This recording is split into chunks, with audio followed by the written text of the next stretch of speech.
Boa noite. A violência no trânsito é o tema deste Globo Repórter. O que fazer para acabar com a impunidade dos criminosos do volante que causam lesões e mortes nas ruas? O repórter Carlos Dornelles descobre que não há punição para os motoristas que matam pessoas em acidentes de trânsito nas ruas de São Paulo. O Globo Repórter ganhou os prêmios Vladimir Herzog e Volvo com a reportagem Morte no Trânsito de maio do ano passado. 10 meses depois, nenhum dos envolvidos naqueles crimes está na cadeia.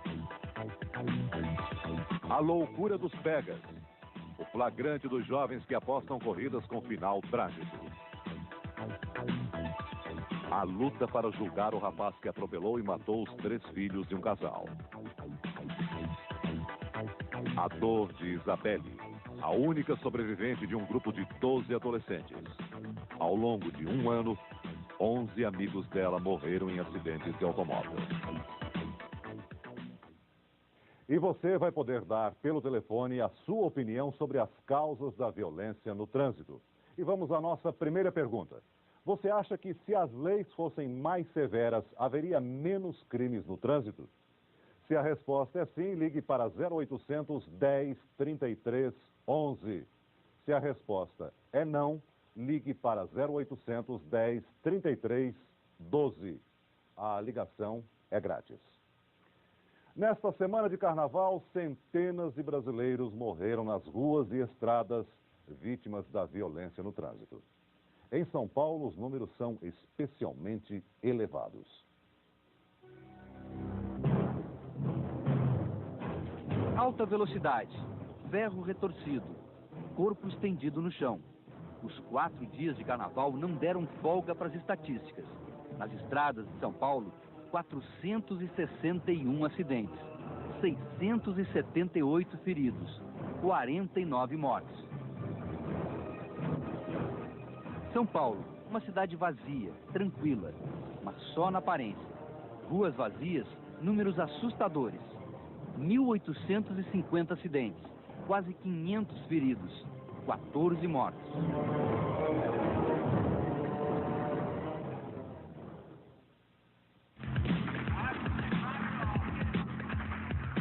Tem que taxar na rua mesmo. Minha placa? 120, 130. Aí se capotar, nós arruma outro. 190 já bateu já.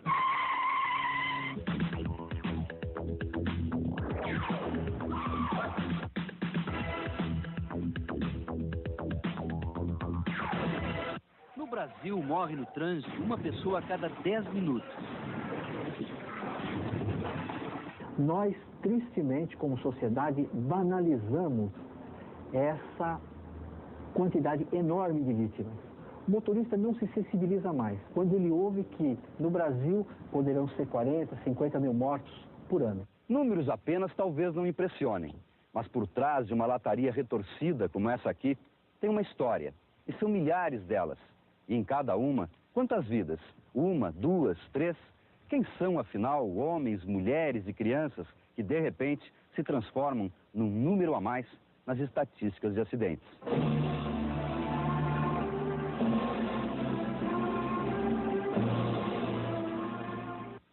Medo. Medo, né? Ficou com muito medo? Fiquei com medo de... sei lá. Você tá com muito medo agora? Medo de parar de andar. Tem medo de ficar paralisado? É, Você não tá sentindo as pernas? tô. Então você não precisa ter medo, não. Não? Nós encontramos Rodrigo numa noite de fim de semana. Uma noite de trabalho pesado para quem tem a tarefa de socorrer as vítimas do trânsito.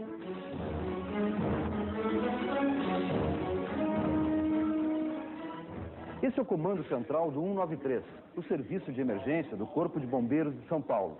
Entre os acidentes que ocorrem durante a noite na cidade, quase 60%, acontecem no fim de semana. E nós vamos acompanhar um plantão aqui no 193, numa noite de sexta-feira e madrugada de sábado. 152 Tango 04, PSL. Uma noite tensa. Os chamados não param. Avenida Alcântara Machado.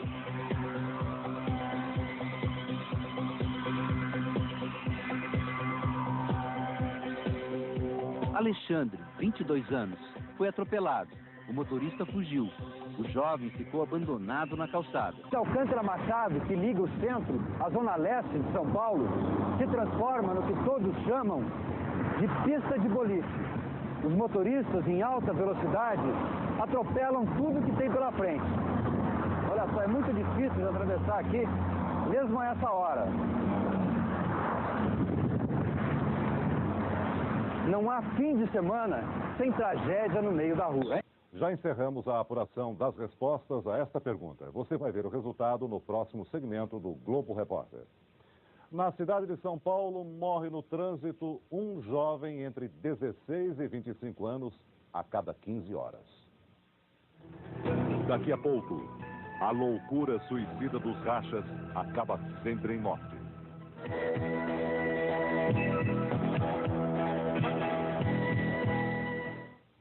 A pesquisa telefônica do Globo Repórter mostra que a maioria acredita na eficácia de leis mais rigorosas contra os criminosos do trânsito. A pergunta: você acha que se as leis fossem mais severas, haveria menos crimes no trânsito? Responderam não, 7,5%.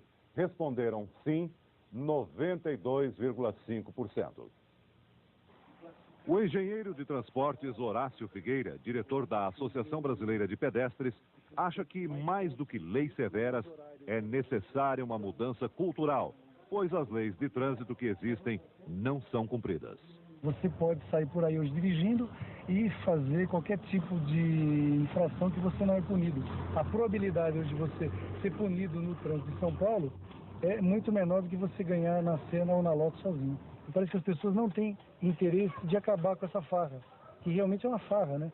As pessoas estão morrendo, estão matando e parece que tudo é normal, né? Quer dizer, a gente está vivendo uma verdadeira guerra civil urbana e parece que há pouca gente interessada em que isso mude. Uma certeza da Associação Brasileira de Pedestres: o novo Código Nacional de Trânsito, bem mais rigoroso, vai fazer o motorista pensar duas vezes antes de cometer uma infração. O diretor da Abrasp acha um absurdo o novo código ainda não ter sido aprovado pelo Congresso.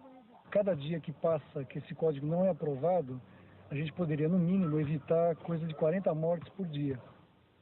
O novo Código Nacional de Trânsito, aprovado pela Câmara Federal e bem mais rigoroso que o atual, espera a votação no Senado há quase um ano. Mas os políticos estão otimistas quanto à rápida aprovação do projeto. Trânsito é considerar crime o motorista dirigir alcoolizado. Nossa segunda pergunta: você acha que 2 latas de cerveja diminuem a sua habilidade para dirigir? Se a resposta é sim, ligue 0800 10 33 11. Se a resposta é não, ligue 0800 10 33 12. A ligação é grátis.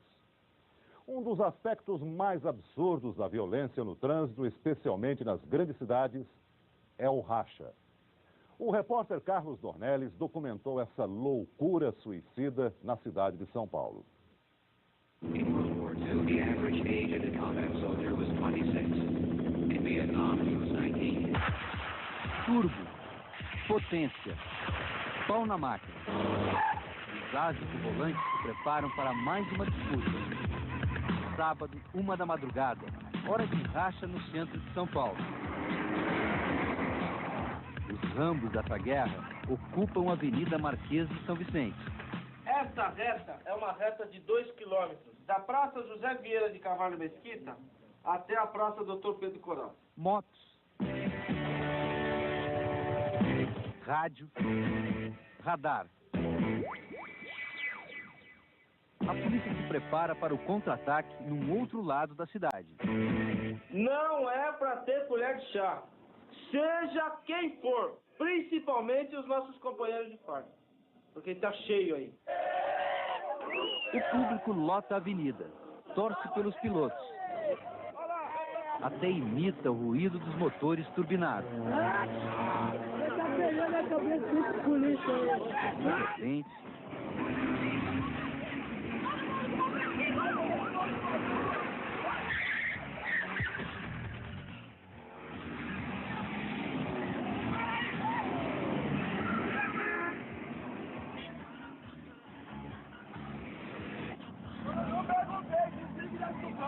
Repete, desliga e desce do carro, tô pedindo.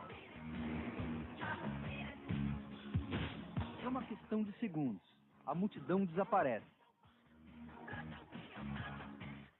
Os que ficam cercados pela polícia juram inocência. Tava rachando? Tá na hora, rapaz. Não tava rachando. Só nessa vida, não. Os carros todos incrementados aí só pra fazer barulho, né? Incrementado? Não tem nada aqui. Outros reagem. É por isso que Uma não tem que palhaçada, fazer. não tem que fazer mesmo. Os policiais aí. Mas a polícia já tinha anotado as placas. Não tava rachando. E por que você acha que essa placa tá anotada lá? Ah, não sei. 11 carros foram apreendidos. Agora nós vamos conduzi-los para o distrito, eles serão autuados em flagrante por direção perigosa. Mas o caso ficou parado na delegacia. Nenhum inquérito, nenhum processo foi aberto. Apenas um registro no boletim de ocorrência. Delito não caracterizado.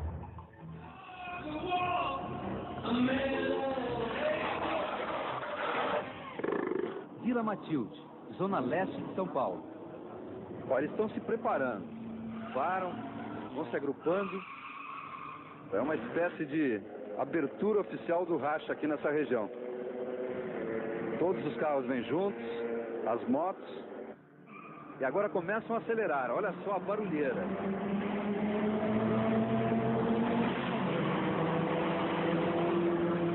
Vários dos carros vêm com os faróis desligados. E numa velocidade dessas, com tudo apagado, uma avenida pouco iluminada, dá para imaginar o que é o perigo com essa velocidade aí. Passa fácil de 130 km por hora. Oi, chefe. Qual o máximo que você já colocou nesse carro, hein? Não coloquei tudo ainda. Mas o que foi o máximo? Sei lá, 180. 180? E até onde você vai, então? Você disse que não chegou no máximo. Ah, mas o máximo é 190, 200 e... Você ainda chega lá? Chego.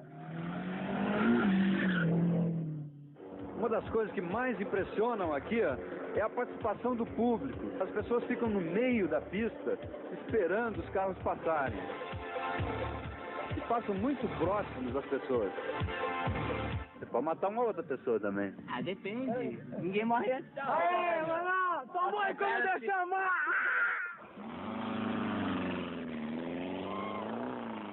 Agora um grupo só de fuscas. E olha só, tem dois garotos que parecem de mãos dadas. Não, na verdade parece que estão segurando um pedaço de pano ou coisa parecida.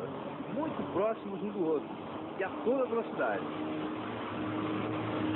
Agora uma exibição com motos. É como se tivesse quase um cronograma de exibição.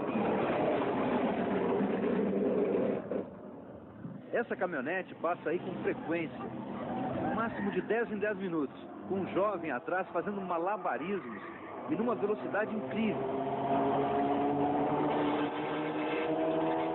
Quantos anos você tem? 24. 24? Você racha desde que idade? Ah, desde os 14. Desde os 14 anos? E nunca teve um acidente, não? Não, nunca. Graças a Deus. Nunca?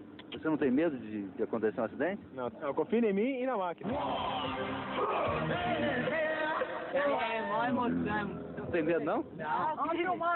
Aí se capotar, nós arruma outro. Só não pode morrer. Minutos depois, uma ambulância passa a toda velocidade.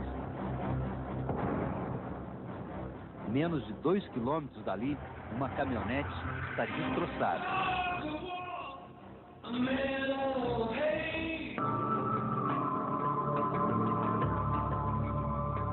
Entre os restos da caminhonete, o motor turbo ainda está intacto.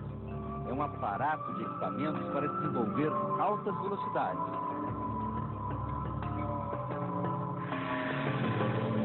A gente estava no barzinho lá, né? Aí Paulo falou que ia dar um rolê na Vila Matilde e depois ia para Interlagos. Paulo é motorista? Paulo é motorista, dono do carro. Ele tinha bebido muito? Tinha bebido um pouco, né? Não tava falando muito as coisas certas, não. O dono do veículo, Paulo César Avelar, de 21 anos, escapou apenas com ferimentos leves. Paulo César mora nessa casa num condomínio fechado da zona oeste de São Paulo. Só conseguimos encontrar o pai, que comunicou que o filho não quer falar sobre o assunto. O motorista da caminhonete, Paulo César Avelar, não tem muitos motivos para se preocupar.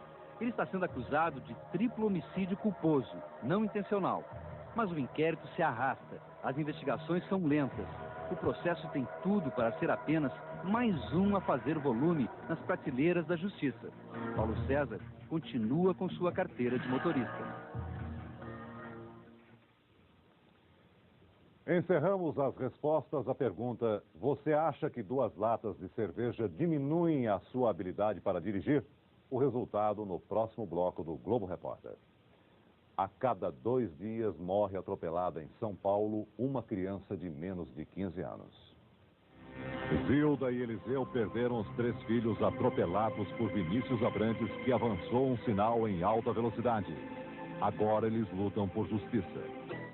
A maioria dos motoristas brasileiros, pelo menos dos que responderam à nossa pesquisa, leva a sério o risco de dirigir alcoolizado. A pergunta: você acha que 2 latas de cerveja diminuem a sua habilidade para dirigir? Responderam não, 19,6%. Responderam sim, 80,4%. Quem acha que pode dirigir bem depois de tomar 2 latas de cerveja corre sério perigo e põe em risco a vida dos outros. No novo Código Nacional de Trânsito, o Ministério da Justiça propôs que a dose máxima de álcool permitida ao motorista fosse o equivalente a 1 lata de cerveja, metade da dose máxima atual. A proposta se baseou em sugestão do Dr. Moise Edmond Seide, presidente da Associação Brasileira de Medicina do Tráfego. O álcool, em qualquer quantidade, ele altera os reflexos da pessoa. Mas essa alteração se torna significativa a partir de 0,4% de álcool no sangue. O que significa? Depois de tomar 1 lata de cerveja, ou 1 cálice de vinho, ou 1 dose de bebida destilada. A Câmara dos Deputados modificou o projeto original do novo Código de Trânsito e aumentou em 50% a dose máxima de álcool permitida. Os especialistas acham que essa mudança contraria o esforço para reduzir o número de acidentes de trânsito. Eles gostariam que fosse restabelecida a proposta original: 1 copo de cerveja ou de vinho ou 1 dose de uísque como o máximo permitido. O novo Código Nacional de Trânsito, quando for aprovado, vai tornar obrigatório o uso do cinto de segurança em todo o país, nas cidades e nas estradas. Responda agora com sinceridade: você tem o hábito de usar o cinto de segurança na cidade?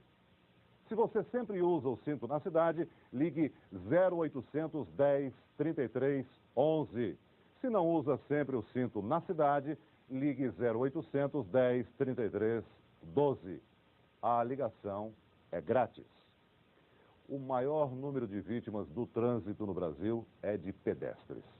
De cada 100 pessoas que morrem no trânsito, 44 morrem atropeladas. Essa proporção é mais alta em São Paulo. 63% das mortes no trânsito em São Paulo são por atropelamento. Histórias de tragédia para uma família e impunidade para o culpado. Quando a mulher estava passando com as 3 crianças, o cara veio, não respeitou o farol, aí catou a mulher e as crianças. 3 crianças. Daniela, 10 anos. Silene, 8. Eduardo, 7. Zilda Guimarães, a mãe, que assistiu à morte de seus 3 filhos. Aí outras crianças chegamos na faixa. Ainda ela esperou o sinal ficar vermelho para ele, para depois ela passar.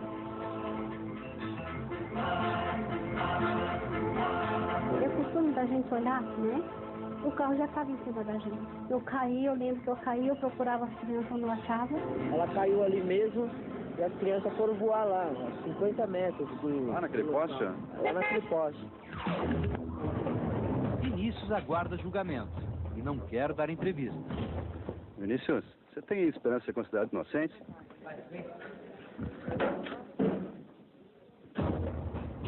Agora é acusação e defesa. Começa uma longa batalha nos tribunais. Se o sinal estava verde, o senhor vai provar também que não havia outros carros parados naquele momento no sinal? Podia até haver carros parados no sinal. O que ele me disse é que o sinal havia aberto naquele momento. E que abriu naquele momento, como ele passou com tanta velocidade? Isso é o que algumas testemunhas estão informando. Segundo as testemunhas que serão ouvidas hoje, já isso foi verificado no inquérito policial, em que ele vinha a pelo menos, as pessoas falam em 140, 120, 150 por hora. Foi involuntário, ele é uma pessoa muito boa, é um rapaz de 19 anos de idade. Infelizmente, o Vinícius foi o causador do acidente. Acidente, em hipótese alguma, como um crime doloso e qualificado. Vinícius foi solto 3 meses depois do atropelamento, porque não tinha antecedentes criminais. O processo anda lento na justiça. A tática da defesa é ganhar tempo e contar com a prescrição da pena se o réu for condenado. A regra hoje na justiça é a pouca importância que se dá aos crimes no trânsito. A equipe do Globo Repórter percorreu delegacias, varas criminais e Instituto Médico Legal de São Paulo para investigar o que acontece com os processos. Escolhemos um mês, agosto de 90, quando ocorreram 170 mortes no trânsito. Dos 170 casos, quase 80% foram simplesmente arquivados. Em apenas 10% dos processos, os réus foram condenados. Nenhum foi para a cadeia. Parece mesmo que nenhum criminoso do trânsito tem culpa. Em São Paulo, existem cadeias superlotadas. São 40 mil pessoas nas penitenciárias do estado. E não há notícia de uma sequer que esteja presa por ter causado morte no trânsito. Atrás, Mário Pini vinha por essa avenida com sua motocicleta. Ele ainda não conhecia um jovem que vinha de carro na direção contrária e fazia uma conversão proibida aqui, como esses motoristas estão fazendo. Era um carro grande, potente, dirigido por Sérgio Porto, um jovem de 17 anos.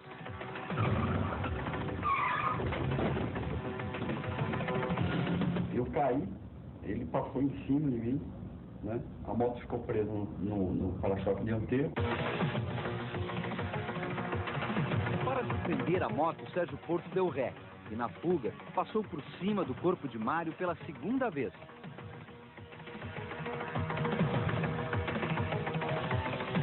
Mário Pini teve traumatismo craniano e só 14 meses depois saiu do estado de coma, paralítico. Sérgio foi condenado a pagar uma indenização equivalente a R$100 mil, mas desapareceu. Desapareceu para a justiça, mas não das ruas de São Paulo. 4 anos depois, o mesmo motorista, Sérgio Porto, vinha nessa avenida, na zona oeste de São Paulo. Estava em alta velocidade. Em primeiro lugar, bateu nessa árvore e depois acabou atropelando 2 garis que estavam descansando aqui, no horário de almoço. De novo, Sérgio Porto fugiu, dessa vez deixando o carro para trás. O caso foi arquivado pela justiça. Não sei qual é o direito que a gente tem de quem é atropelado, que acontece isso. Por incrível que pareça, Sérgio Porto ainda fez uma 4ª vítima, alguns meses depois. Estava de moto quando atropelou a faxineira Maria José Bernardo, em cima da faixa de segurança.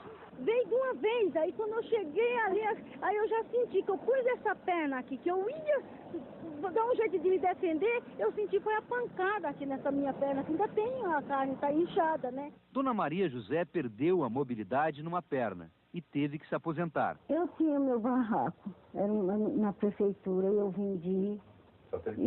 Eu vendi, eu decidi tudo que eu tinha. Se a senhora hoje encontrasse o Sérgio Porto, você sabia que o nome dele era Sérgio Porto? Eu não, só guardei o nome dele. Nem sabia o nome. Não. Eu estava atrás de uma pessoa que me disseram que você conhece, não sei se tem visto ele, Sérgio Porto. O cara que atropelou, né? Ele não aparece mais aqui. Faz tempo que ele se mudou? Ah, eu não vejo ele há mais de um ano. Você nunca mais viu, não, o Sérgio? Nunca mais estuda com ele. Ele está em chance agora. É este o homem que procuramos. É a última imagem registrada de Sérgio Porto, feita 6 anos atrás. Deixa rolar, eu não quero fazer algo. Ele não quis dar entrevista e muito menos admitiu os seus delitos no trânsito. Como você falou que daquilo tem dela? Hoje a informação mais concreta é a de que Sérgio Porto se refugiou em alguma cidade do litoral de São Paulo. Não tem nenhum morador aqui com o nome de Oswaldo Porto? Não. Mas depois de muita procura, nós conseguimos localizar o pai dele. A gente não poderia fazer uma entrevista com ele, não? Não, do jeito que ele nem mora mais aqui. Ele atropelou várias pessoas já aí, né? Em acidentes diferentes, né? Não, mas isso é... Seu Oswaldo parece aprovar o comportamento do filho. Ele tinha que, inclusive, indenizar uma pessoa e ele desapareceu, né? Não foi indenizar ninguém. Mas é que a justiça está atrás dele também, porque ele está condenado. É, está condenado. E daí? E daí? Esta é a imagem mais recente de Sérgio Porto, preso numa praia de São Paulo por dirigir sem habilitação, mas solto em seguida. Não há qualquer ordem de prisão contra ele. O pai, que deveria pagar a indenização a Mário Pini porque o filho era menor, morreu 3 meses atrás. Sérgio Porto continua dirigindo e habilitado. Alguém como Sérgio Porto, que cometeu tantos crimes no trânsito, pode continuar com a carteira de habilitação? Não vamos nem perguntar, não é? A resposta, obviamente, seria não. Mas no Brasil, os criminosos do volante continuam habilitados. Estamos encerrando a resposta à terceira pergunta. Você tem o hábito de usar o cinto de segurança na cidade? O resultado no próximo bloco. Daqui a pouco, o número de vítimas no trânsito seria bem menor se o brasileiro usasse o cinto de segurança. E a dor de Isabelle diante da imagem de 11 amigos que morreram em acidentes de carro.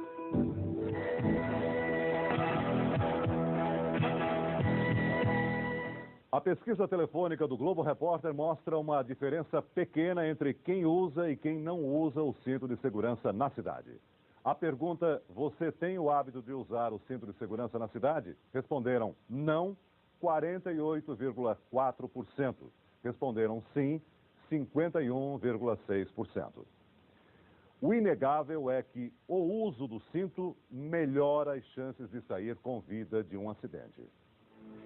São Paulo foi a primeira cidade a obrigar o motorista a usar o cinto de segurança. Desde outubro do ano passado, quem não respeitar a lei está sujeito a uma multa de R$ 159. Esse teste aqui é feito numa velocidade de apenas 9 km por hora.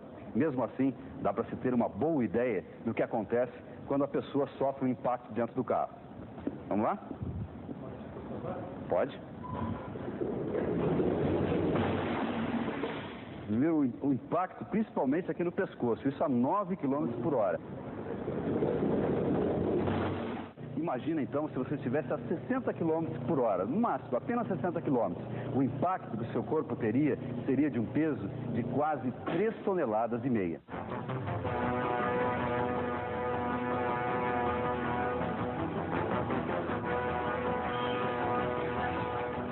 São apenas bonecos, só uma reconstituição, mas é uma reprodução fiel da realidade.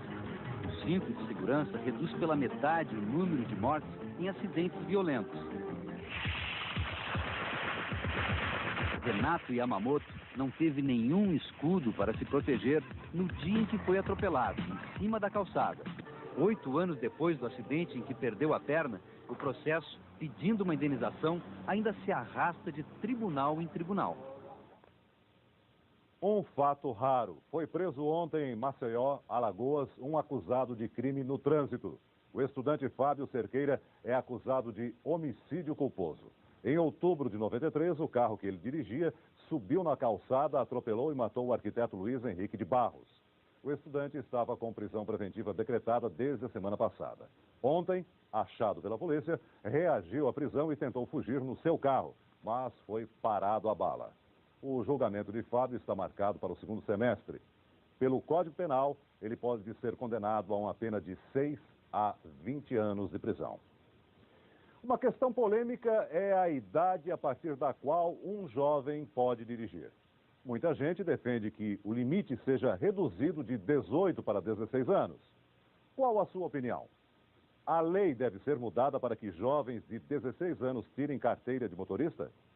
Se quiser responder sim, ligue 0800 10 33 11. Se a resposta é não, ligue 0800 10 33 12. A ligação é gratuita. O jornalista Roberto Costa escapou por milagre de um acidente na estrada. Recuperou-se depois de 3 meses no hospital e fundou a Sociedade Brasileira de Vítimas do Trânsito. É dele a campanha Verão Sem Acidentes, que distribui folhetos com dicas para que os motoristas evitem acidentes nas estradas. A campanha também exige que o Congresso aprove logo um novo Código Nacional de Trânsito. Dentre as várias mudanças que nós esperamos com esse código, estão a punição rigorosa e pesada contra o crime e a delinquência de trânsito, a moralização da Carteira Nacional de Habilitação, porque hoje qualquer um tira uma carteira e não pode ser assim, e também queremos a definição de responsabilidade, porque temos acidentes graves em que não fica claro quem é o culpado, se é a imprudência do motorista, se é o desleixo em que se encontra a malha rodoviária e depois se é a morosidade da justiça brasileira. O que fazer para que os jovens não se matem ao volante? A dor de uma jovem. 11 amigos que aparecem no vídeo da festa de aniversário de Isabelle morreram em acidentes de trânsito. Você vai ver daqui a pouco. Dia de uma jovem de São Paulo. Morreu junto com ele, no mesmo acidente. Esse aqui. E esse. 6 pessoas que sofreram acidente também estão aí. E esse aqui é o Ataíde. É muito triste.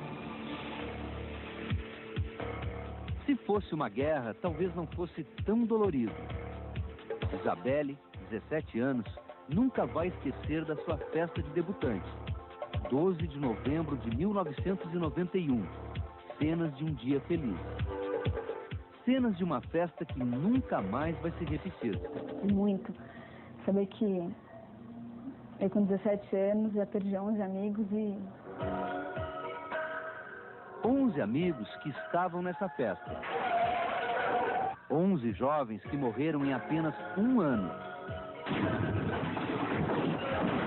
11 vítimas da velocidade e da imprudência. 11 vidas perdidas no trânsito.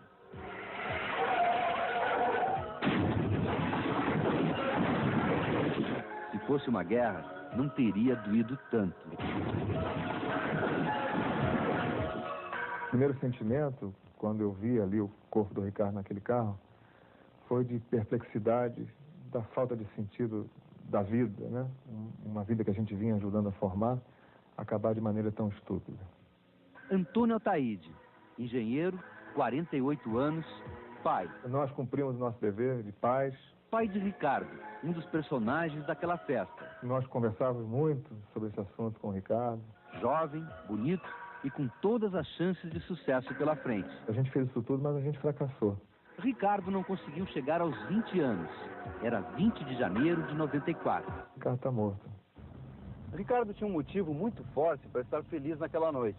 Tinha passado no vestibular para a Faculdade de Comunicação Social e foi festejar com os amigos. Quando voltava para casa, já de madrugada, ele perdeu o controle do carro aqui nessa curva. O carro acabou se espatifando aqui nessa árvore e veio parar junto a esse muro. A batida foi tão violenta que, mesmo utilizando o cinto de segurança, Ricardo morreu na hora. E ele estava me dizendo naquela noite: pai, tá vendo? Não estudei, passei, estava eufórico. E saiu para comemorar. Eu disse: Rick, fica em casa mais um pouco, descansa aí, deixa para comemorar amanhã. E ele disse: não, eu tenho direito de comemorar. Eu passei no vestibular, você sabe o quanto eu queria isso. E é verdade, ele tinha o direito de comemorar. Ele só não tinha o direito de ter colocado a vida dele em risco como ele colocou. Naquele grupo de jovens, ele não foi o último. Apenas 15 dias depois da morte de Ricardo, mais uma tragédia. Esse que está aparecendo é o que teve o último acidente. Morreu num acidente também. Acidente de carro. Era um muito amigo meu, era muito grudado. Para seu melhor amigo, dedicou um poema. Sem querer, você pediu licença e partiu. Momentos marcantes ficam em nossa mente. Seus gestos concretos e o azul de seus olhos ficam estampados no meu coração. Eu seria capaz de me afundar nas profundezas da terra esplêndida para encontrar seus toques sensíveis que acariciariam meu rosto marcado pela tristeza de não ter você ao meu lado. Mas tenho certeza de que você está brilhando aí em cima, como se o sol te aquecesse no brilho de todas as manhãs, e te iluminasse eternamente. Te amo, Isabelle. Eu queria que todos prestassem atenção no que eu li. Talvez com isso sentissem um pouco do que uma pessoa sofre ficando aqui. Se conscientizassem um pouco mais na hora de pegar um carro. Não colocar um cinto, beber, sair. Prestasse atenção um pouco mais na vida, porque ela é muito preciosa. Não pode acabar assim.